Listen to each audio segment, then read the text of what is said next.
당원 포비아, 당원이 두렵다면 당대표는 안 된다. 이거 유승민 전 의원 겨냥한 얘기 맞습니까? 예, 그렇죠. 예. 그러니까 뭐 어찌됐건 이제 유승민 전 의원이 뭐 각종 여론조사에서 차기 당대표 적합도 조사 결과 이제 비교적 높게 나오지 않습니까?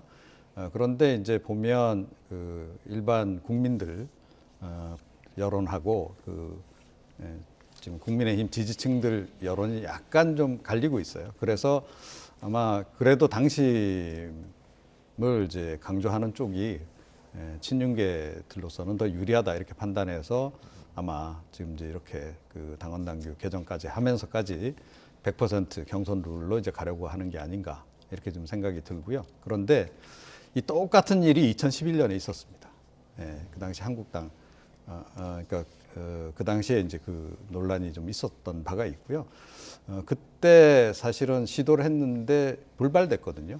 그때 이제 7대3인 거를 그때도 마찬가지 100% 당심 반영하는 걸로 그렇게 이제 하려고 했다가 실패한 적이 있는데, 자, 그 얘기는 뒤집어서 얘기하면 7대3이 그 지금 경선 룰이라고 하는 것이 이제까지 유지된 데는 나름의 이유가 있다라는 거죠. 예.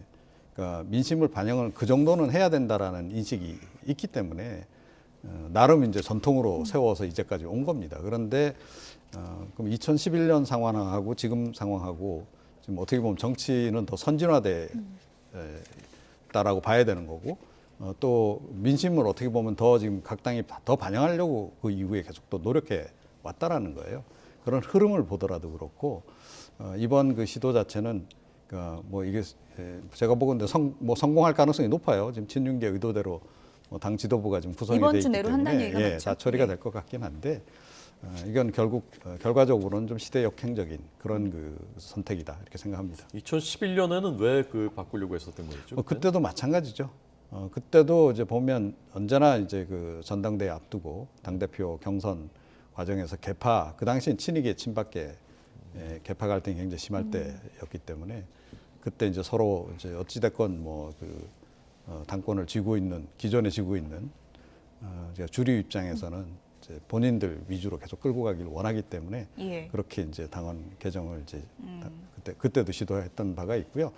그 뭐 매번 그랬지만 그 당시에 또 사실은 또 이뿐만 아니고 뭐 역시 마찬가지 대선 주자 경선 룰 관련해서도 그 당시에도 논란이 꽤 있었던 바가 있습니다. 예. 그러니까 유승민 전 의원은 경기 시작됐는데 룰 바꾸는 게 어딨냐 이렇게 반박을 하고 있는데, 또 이제 당 지도부에서는 아직 경기 시작도 안 했고 룰을 바꿀 수 있는 거 아니냐 이렇게 반박하고 있거든요. 네, 사실 저는 개인적으로 볼 때는 별로 큰 의미 없다라고 봅니다. 왜 큰 의미가 없냐면은 누가 당대표가 되든 그게 중요한 게 아니라 이 임기 중반의 총선 같은 경우에는 그냥 대통령에 대한 중간평가 성격이 워낙 강하거든요. 그래서 당대표가 잘하든 못하든 대통령이 잘하면 되는 거고 대통령이 못하면 못 되는 거예요. 물론 너무너무 비호감도가 높은 사람이 당대표가 돼가지고 이제 소위 말해서 말아먹는 경우가 있죠. 그게 이제 예를 들면 2020년에 그 이제 21대 총선이었는데 그때 황교안 대표가 워낙 비호감도가 너무 이제 소위 말해서 강경 보수 뭐 극우 뭐 가깝게 이렇게 가다 보니까 비호감도가 높아져서 이제 여당한테 당시 민주당한테 유리했던 국면도 있었는데 더 이제 됐던 그런 부분이 있습니다. 그래서 뭐 지금 이거는 그냥 뭐 100%로 가면은 그대로 따르면 될 것 같습니다. 관련해서 지금 국민의힘 속보가 들어와서요. 차기 당대표 선거 100% 당원 투표로 뽑기로 했다는 속보가 지금 들어왔습니다. 비대위에서 지금 의결한 사항인 것 같습니다. 네. 마치 저희들이 이제 대담을 하는 시간에 맞춘 듯이 지금 이제 그 의결이 됐고요. 직전에 우리가 얘기했었던 박지원 전 원장의 복당도 조금 전에 민주당이 결정했습니다. 두 분의 말씀이 비중 있게 아마 그 여야 각각이 듣고 있는 것 같습니다. 빌린 게 맞으니까. 대통합 차원에서 결정했다라는 발표가 조금 전에 있었습니다. 정청래 의원이 이제 공격은 했지만 앞서 저희가 전해드린 것처럼 엄마의 마음으로 당의 결정하면 따르겠다 이렇게 밝혔기 때문에 박지원 전 국정원장의 복당 결정 받아들일 것으로 보이고요. 국민의힘은 결국 룰을 바꿨습니다. 어떤 파장이 있을까요? 뭐 당연히 이제 비윤계 중심으로 해서 이제 반발이 있을 수밖에 없죠. 그러니까 뭐 비윤계 주자가 그렇게 많지는 않습니다만 어찌됐건 뭐 유승민 전 의원 비롯해서 이제 앞으로 사실 또 비윤계 중에서 나오려고 준비하고 있었던 분들도 분명히 있었을 텐데 유승민 전 의원 나올까요? 룰 이렇게 바뀌어도? 뭐 조금 고민을 더 하지 않을까 싶어요. 이제 그럼에도 불구하고 저는 출전할 가능성이 굉장히 높다 이렇게 좀 생각을 합니다. 이제 그 이유는 본인의 이제 궁극적인 목표는 결국 차기 지금 대선 아니겠습니까? 예. 그런 이제 그림을 그리고 있다라고 전제할 때, 그러니까 이 정부 이 하에서 계속 탄압을 받았다는 이미지가 사실은 결과적으로는 유리하게 작용합니다. 조금 전에 이제 그 2011년에 한나라당 당시에 이제 친이계 친박계 논란 말씀드렸는데 그 당시 아시다시피 뭐 친박계가 상당히 핍박을 받았지만 결국은 이제 그게 바탕이 돼서 차별화된 정권이다. 똑같은 보수 정권인데도 차별화된 정권이다라고 국민들이 인식을 하게 되면 오히려 정권 재창출에 유리해지는 측면이 분명히 존재하거든요. 그런 측면에서 볼 때 유승민 전 의원으로서는 이번에 그야말로 나와서 패하더라도 예. 일단 뭐 최대한 그 노력하는 모습을 보여주는 것, 그것이 의미가 있기 때문에 출전하지 않을까 이렇게 생각을 합니다. 네. 김 대표님께 두 가지 질문 드리겠는데 예. 첫 번째는 지금 그 똑같은 질문, 유승민 출마할까? 그 두 번째는 이제 7대 3에서 당원 100%로 이제 바뀌면 그럼 최대 수혜자는 누가 될 것으로 보시는지. 일단 유승민 전 의원은 출마할 가능성이 원래도 높았지만 매우 높아졌다라고 봐야 됩니다. 왜냐하면은 방금 말씀하셨듯이 좀 뭐 이 정권과 윤석열 정부하고 각을 세우는 예. 어떤 그 모습이 또 중요하고, 또 하나는 이제 저도 손해가 아닌 상황이 됐어요. 그러니까 7대 3으로 나와서 졌을 때는 어쨌든 당원 뭐 어떤 뭐 경쟁력이 없는 거 아니냐 이렇게 됐지만, 이거는 유승민 의원이 얘기했듯이 뭐 골대로 옮긴 뭐 그런 상황으로 룰 사람들이 때문에 졌다. 룰 이렇게 때문에 됐을 졌다라고 충분히 인식을 할 수 있는 상황. 여기서 오히려 굉장히 많은 당원들의 표심을 얻는다라면은 야, 유승민 경쟁력 있네 이렇게 보일 수도 있다라는 거예요.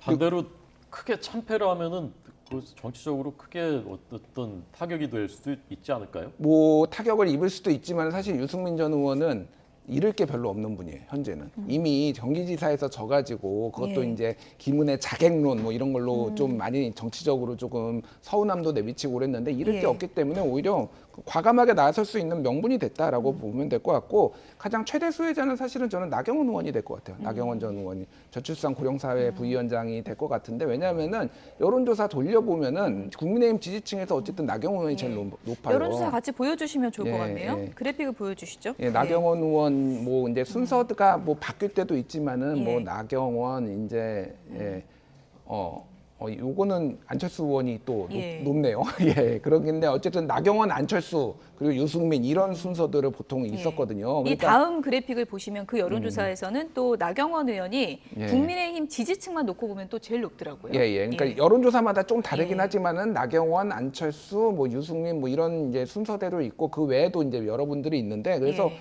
오히려 나경원 의원이 상당히 상종가를 칠 가능성이 있다. 그리고 이제 여론조사 돌려보면 나오겠죠. 그러면은 이제 윤 대통령의 좀 마음이 복잡해질 것 같아요.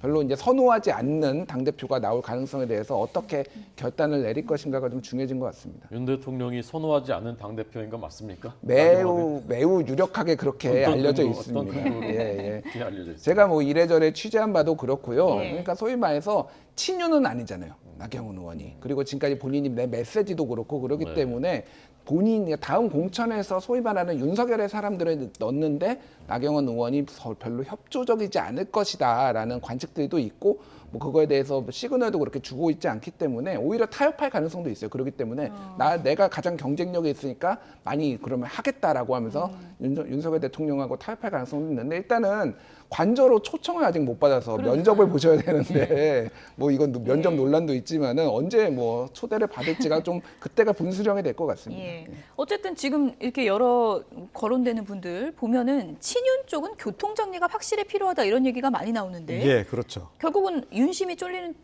쏠리는 쪽으로 가겠죠. 뭐 예. 그렇게 이제 갈 거다라고 봅니다. 그래서 어찌됐건 이제 친윤계는 한 명으로 해서 이제 뭐 1대1 구도를 이제 만들겠죠. 양강 구도를 어찌됐건 만들어서 가려고 할 텐데, 변수가 되는 것은 안철수 의원이 아닐까 이렇게 생각을 해요. 그러니까 어떤 변수인가요? 안철수 의원이 만약에 좀 끝까지 뭐 완주하겠다라고 했을 경우에 3자 구도가 될 가능성이 있다는 거죠. 그러니까 본인 위로 이제 친윤계 후보가 정리가 되면 다행인데, 예. 제가 보건대는 지금 뭐 윤 대통령 생각도 그렇고 친윤계들의 생각이 예. 안철수 의원을 그 본인들의 어떤 선호하는 당대표 주자로 내세울 것 같지는 않단 말이죠. 아, 그런가요? 예, 그러면 이제 나머지 어찌됐건 지금 조금 전에 나온 그 후보군 가운데서 한 사람으로 이제 정해서 이제 어찌됐건 이제 안철수 의원에게도 같이 협력을 하라라고 압박을 넣을 텐데 안철수 의원 입장에서도 사실은 더 이상 양보하기가 예. 좀 어려운 그런 그 또 단일화해 자리란 주시는 말이에요. 거네요. 예. 그러니까 사실은 이제 정부 행정부에 들어갈 기회조차도 뭐 본인 예. 입장에서는 포기하고 기다린 게 바로 이 자리인데 이거 포기해라 이러면 이건 본인으로서는 받아들이기 어려울 거란 말이죠. 그래서 안철수 의원이 완주를 했을 경우에 3자 구도에서 과연 이 룰을 바꿨음에도 불구하고 친윤계 후보가 과연 당선될 수 있겠는가? 그게 지금 뭐 최대 관전 포인트가 아닐까 이렇게 생각을 합니다. 네. 김 대표님은 친윤계가 단일화된다면 뭐 김기현 뭐 의원이든 누구든 그러면 이제 그 뭐 3자 구도든 양자 구도든 친윤계 후보가 당 대표가 될 가능성 어느 정도라고 생각하십니까? 저는 낮게 봅니다. 예, 낮게 보는 게 이게 이제 데자뷰인데 예전에 2014년에 2015년이었네 그 김무성 당대표 됐을 때 박근혜 대통령이 서청원 의원을 강력하게 밀었고 예. 노골적으로 밀었거든요. 근데 안 됐어요. 안 됐어. 그게 지금 그대로 비슷하게 가는 것 같습니다.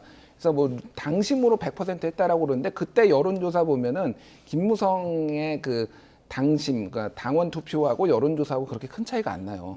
예. 그러니까 어차피 될 사람은 되고 안 될 사람은 안 됩니다. 그래서 뭐 유승민 의원은 조금 어렵지 않나 그렇게 되지만은 친윤계가 되기에는 지금 조금 여론이 그렇게 딱 썩 우호적이진 않아서 뭐 친윤계가 돼도 안 돼도 저는 큰 상관이 없는 게 어쨌든 이 총선은 대통령의 국정 지지도에 달려 있지 어느 예. 사람이 당 대표가 되느냐에 예. 달려 있지는 않다라고 보기 때문에 예, 그렇습니다. 당원 100%로 이제 오늘 의결을 비대위에서 한 거고 이게 최종 확정되면 어떤 변수가 될지 좀 봐야 될 것 같고요.